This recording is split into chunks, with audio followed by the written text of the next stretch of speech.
A lot of young people feel like they can't win in business because they're too young. You feel like you need a suit, a Rolex, and $1 million to be taken seriously. Trust me, I felt the same way. What if I told you there's one thing we actually have that gives us an unfair advantage over everyone who's older than us? My name's Oscar Katina, and I'm a 20-year-old entrepreneur from Australia. It's not unreasonable to have this fearful attitude. When you go into business, you're competing against people with more experience and more capital than you. Imagine this, you open up a lemonade stand in your garage, feeling hopeful about your prospects as a new CEO. And then all of a sudden, Schweppes has come along and bought the 3 houses next door, turned it into the biggest lemonade factory in the world, and offered to buy you out for a measly $100.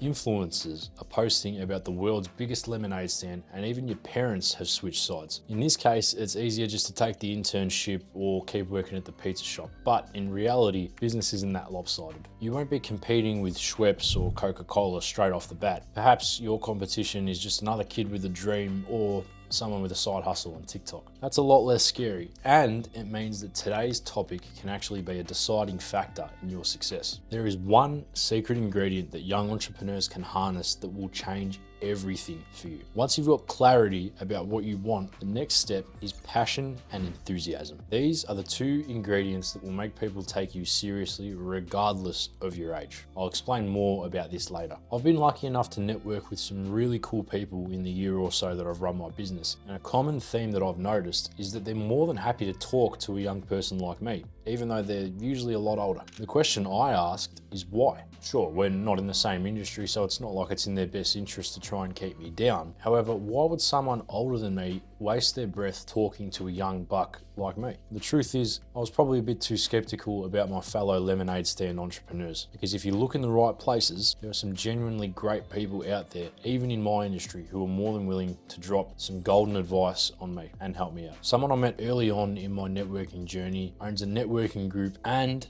owns a property investment agency that turns over plenty of money every single year. He's got people clobbering for his attention constantly, and to be honest, I didn't think he'd notice me. But I'm passionate about what I do, and I'm always looking for ways to improve. So I approached him nervously one night at a networking event, and before I knew it, we were sitting down a couple of weeks later having coffee, and he was sharing advice with me that he'd worked years for. I had an empty notebook on the way to that meeting, but on the way home, I had 2 full pages of notes that transformed my business in the space of weeks. When you speak to people like this, they have a great way of finding the balance between nurturing you and challenging you, which is super important from a mentor, particularly when you're young and up and coming. This was over 6 months ago, and we still talk frequently to this day. I suppose there's a lesson there too. If you don't ask, you don't know. Most people won't charge you for the advice that they give you because the return for them is seeing you do well, and they know from experience that you're guaranteed to fail if you don't have passion and enthusiasm for what you're doing. If you look disinterested or half-hearted, they simply won't waste a breath on you. It's a pretty blunt reality, but the other end of the spectrum is fantastic and exciting. Older entrepreneurs remember what it was like to start out. There's a good chance they see a little bit of themselves in you, and most of the time they're more than willing to pass the torch. They don't need you to be or want you to be a genius, but what they do need to see is that little spark that tells them that you've got the passion needed to be successful. And once they see that spark, they will give you advice and shortcuts that money literally cannot buy. By the way, if you're finding this video helpful, make sure to drop a like and subscribe to support the channel. When you're young, this is exactly what you want. The goal is to gain and implement as much knowledge as you can. This accelerates your learning process and brings you closer to success. You'll fail fast, learn fast, repeat fast, and succeed fast. I mentioned I've been in business for 1 year. In the course of the year, I've lost money, I've lost social media accounts, I've been hacked, I've had projects blow out from weeks to months, and there have been many times that I've questioned whether or not I'm cut out for this life. These moments will have you panicking, losing sleep, and calling your friends for support in the middle of the night. But this is what you sign up for when you start a business. I remembered my why, what I had deeply reflected on wanting, and ultimately passion kept me going. It seems like every time something like this happened, someone with more experience than me was there to give me the pick-me-up that I needed. This is exclusive only to people who have the level of passion and enthusiasm that makes makes people want to back you. I'm going to be releasing a video next month about the learning process. But to cut a long story short, this process never ends, and it certainly doesn't finish when you leave high school or university. Part of the learning process is seeking out people who have more experience than you do and picking their brains for advice, feedback, or any other golden nuggets of information that they can give you. People who lack enthusiasm do not get the same luxury. They won't receive these tips and tricks or that important piece of information that they need. This is because they don't have a learner's mindset, and people can smell that on you like a bad cologne. They know you're going to fail within 10 minutes of meeting you. So what are the actionable steps that you can take from this video?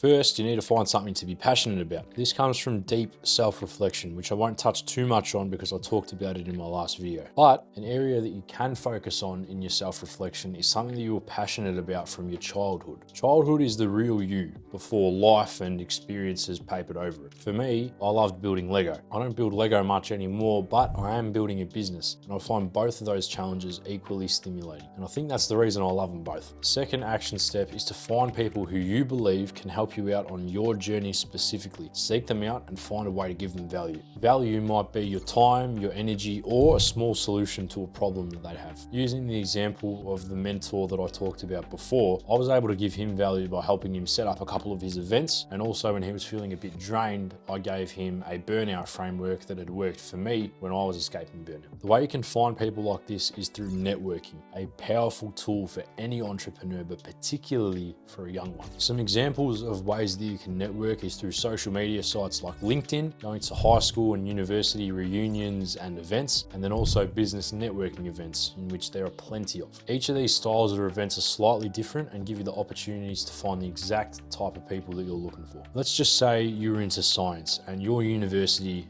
was hosting a fair for medicine and biology. This would be a great opportunity to meet like-minded students and also meet lecturers and teachers from up and down the hierarchy of science at your university. Most events like this have guest speakers as well, and they'd be more than happy to talk to you if, you guessed it, you showed passion and enthusiasm. If you're worried about what to say, here's a little script you can follow. Hey, I'm Oscar and I'm new to this space. I'm really passionate about learning, so what advice would you give to a young person like me to help me on my way? Let me know in the comments if you tried it and that worked for you. If you don't find your passion, you will drift forever. Remember, passion and enthusiasm is an attribute that money and experience cannot buy. But once you do find your passion, it becomes a fuel for you, pulling people towards you, accelerating your learning, and making success almost inevitable. If you missed step one, click somewhere around here to watch my video on self-reflection, because that is where passion is born. Next time, I'll be breaking down how the learning process never ends, so make sure you hit subscribe and turn the bell button on so you don't miss that video.